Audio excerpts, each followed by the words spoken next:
ख़बर शामिल कंदासीं। घोटकी मां ब्यूरो चीफ नदीम भट्टी जी रिपोर्ट।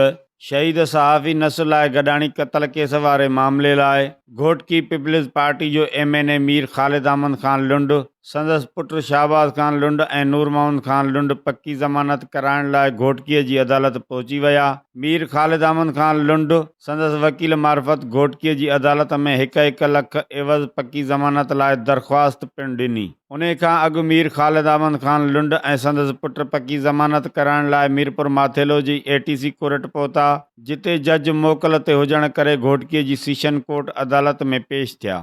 जिते बि जज मोकल ते हुजण करे फर्स्ट एडिशनल सेशन जज जी अदालत में पेश पिया ऐं पक्की ज़मानत लाइ दरख़्वास्त पिणु ॾिनी। अदालत 10 जुलाई ताईं पक्की ज़मानत मंज़ूर करे वरिती। उन मौक़े ते मीर ख़ालिद अहमद ख़ान लुंड मीडिया सां ॻाल्हाईंदे चयो त आउं ऐं मुंहिंजा पुट बेगुनाह आहियूं ऐं शहीद सहाफ़ी नसरुल्लाह गडाणीअ जे क़त्ल वारे वाक़े खां अॻु में मुंहिंजा पुट मुल्क खां बि ॿाहिरि हुआ, पर शहीद जे क़त्ल खां पोइ कुझु माण्हू सियासत करे रहिया आहिनि। असांखे अदालत मां इंसाफ़ जी उमेद आहे ऐं असीं कराची हाई कोर्ट खां पोइ घोटकीअ जी अदालत में पक्की ज़मानत लाइ पेश थिया आहियूं ऐं उन केस खे मुंहुं ॾींदासीं जेके असां मथां इल्ज़ाम लॻाया विया आहिनि। इहे बेबुनियाद साबित थींदा ऐं हक़ थींदो।